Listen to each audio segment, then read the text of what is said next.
प्यारे साथियों, आज मैं एक पार्क में आया हूँ और मौसम बहुत मस्त है। इसमें एक रोमांटिक गाने का मन हुआ। ये गाना पिक्चर हुकूमत भोजपुरी फिल्म से है और इसको गाया है पवन सिंह जी ने और फिल्म में फिल्माया भी है पवन सिंह ने।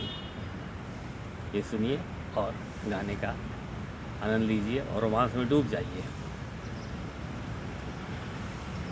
कोनो बदरा से कजरा चोरौलू, कोनो बदरा से कजरा चोरौलू, कोनो बदरा से कजरा चोरौलू, कोनो फुलवा से खुशबू मंगौलू, कोनो फुलवा से खुशबू मंगौलू। ए धनी एहो धनी जी छछनावे लपछाग नथुनिया पागल कइले बा।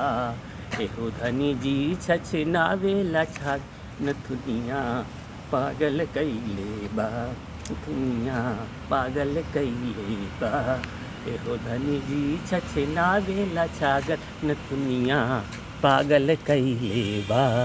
एहो धनी जी छछनावे लछागल नथुनिया पागल कइले बा, नथुनिया पागल कइले बा। जब से दिल में बना ले बाड़ू तू घर, हर जगह अब त आवेलू तू ही नजर। नैना चितचोर ऐसन असर कर गइल, अपन दिल तोरा पर दीवाना भइल। बोली लागेला जैसे सुगनिया, चाल में जैसे थिरके हिरनिया हो रानी। लाली लाली बिदिया त निदिया ले भागल नथुनिया पागल कइले बा।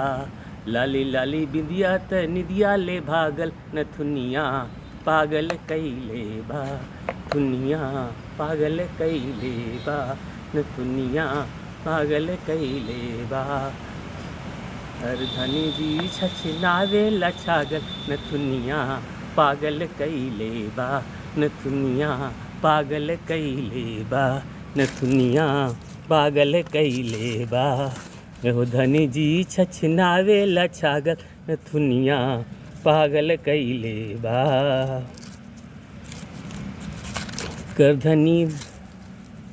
करधनी जब कमर से चमक जाला हो, पागल मनवा में सनक जाला हो। हर कदा हर अदा से सजेजल हो, हमरा खातिर तू धरती पे भेजल हो।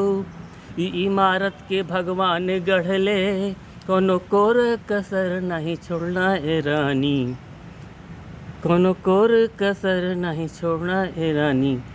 जाने कितना मेटेरियल बा लागल नथुनिया पागल कइले बा। एहो धनी जाने कितना मेटेरियल बा लागल नथुनिया पागल कइले बा। एहो धनी जी छछनावे लछागल नथुनिया पागल कइले बा।